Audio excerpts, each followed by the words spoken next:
el tema de Guatemala. Edgar Ortiz, abogado experto en Derecho Constitucional y Riesgo Político, a esta hora conectado con toda Latinoamérica a través de DNews. ¿Cómo está, Edgar? Muy buenos días, muchas gracias por este contacto. Buenos días a ustedes, muchas gracias por tenerme aquí. Muchas gracias. ¿Qué es lo que está pasando en los últimos días en Guatemala, donde hemos visto una reactivación de las acciones del Ministerio Público en contra de, por ejemplo, los líderes del movimiento Semilla, incluyendo al presidente electo? Bueno, lo que hemos visto desde hace muchos meses es cómo la Fiscalía, de distintas formas, ha intentado alterar el resultado electoral para evitar que el movimiento Semilla y el presidente Bernardo Arévalo, el presidente electo Arévalo, de alguna forma tomen posesión. Habían empezado el 12 de julio con una orden judicial de suspensión de la personalidad jurídica del partido. No les resultó porque la Corte Constitucional puso un freno. Luego intentaron iniciar, según ellos, según la Fiscalía, un caso de fraude electoral, lo cual es imposible en Guatemala, dado el sistema físico de votación y el voluntariado. Y ahora, pues, bueno, salen por otro lado, por otra línea que no habían intentado antes, y han montado un caso contra estudiantes universitarios de la universidad pública, y han intentado vincular al presidente electo Arévalo básicamente por unos tweets, ¿no? O sea, atacan la protesta como ilegal y atacan al presidente electo por haber tuiteado en favor de esta protesta. La universidad, la USAC, ¿no es cierto? La Universidad de San Carlos ayer fue protagonista también en las noticias por las detenciones que se realizaron en contra de académicos, directores de aula, estudiantes, como usted ha mencionado recién, y algunos otros integrantes de la sociedad civil. ¿Qué fue lo que pasó en esa universidad que hoy está siendo entonces sujeto de investigación y de actos por parte de la Fiscalía? Bueno, primero darle contexto a la audiencia internacional. En Guatemala solo hay una universidad pública, la Universidad de San Carlos, que usted menciona, y efectivamente el año pasado, en 2022, correspondía elegir al nuevo rector. El sistema de elección es un poco complejo, pero participan cuerpos estudiantiles, cuerpos de profesores, y bueno, hubo muchos señalamientos de irregularidades en esa designación. El actual rector en funciones termina siendo electo gracias a un amparo provisional de un tribunal en una elección que muchos cuestionaron. Entonces, un grupo de estudiantes pues llamó a la resistencia frente a la elección que ellos consideraban incorrecta, irregular.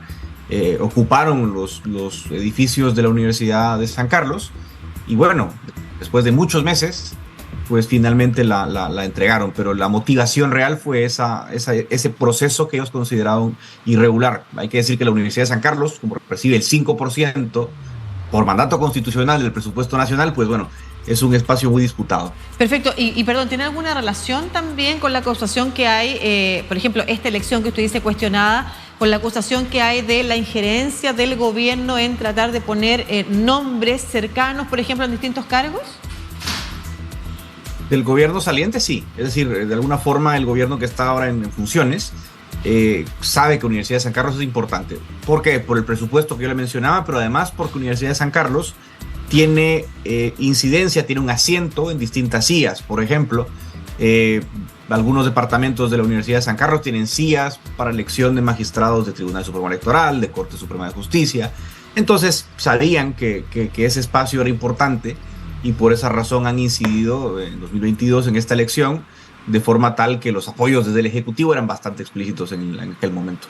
¿Y qué daños se produjeron que estamos viendo detenidos, o qué fue lo que pasó que estamos viendo detenidos a distintos académicos, directores de claustro, como yo decía, estudiantes, y además para luego avanzar sobre lo que está sucediendo y las acusaciones que versan sobre Arévalo de León y Karen Herrera?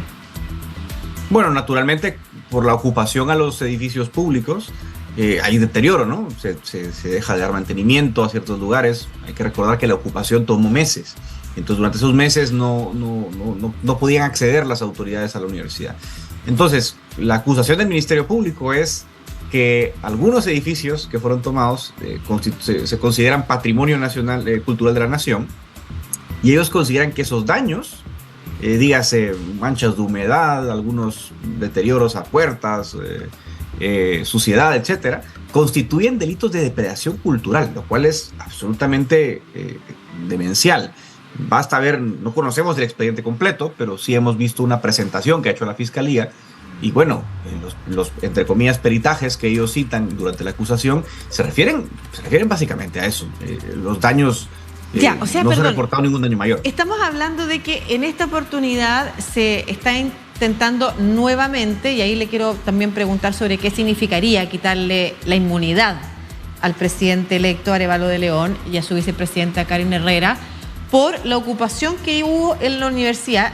Y lo voy a plantear así, no es para nada un ideal que esté planteando, pero nosotros hemos visto en situaciones de tensión política o de complejidad política mayor en el último tiempo, pero también en años y décadas anteriores, intervención en las universidades donde los destrozos realmente son mayores. Vimos hace poco también una protesta en Perú donde se quemó un edificio patrimonial. Usted me está hablando de manchas de humedad, de que no se hizo el aseo, de ese nivel de daño estamos hablando.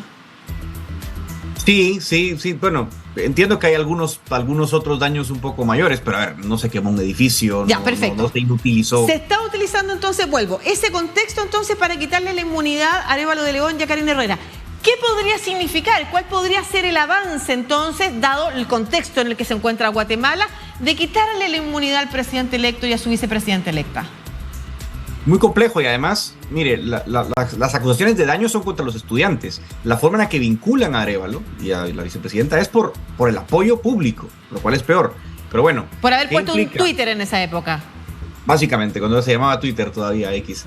Entonces, ¿qué pasa? Que ahora yo creo que la agenda del Ministerio Público es tratar de quitar la inmunidad pronto para encarcelarle y evitar la toma de posesión. Como lo he dicho antes, como no han podido por la narrativa del fraude o por la suspensión del partido, pues creo que ahora lo que se busca es eso.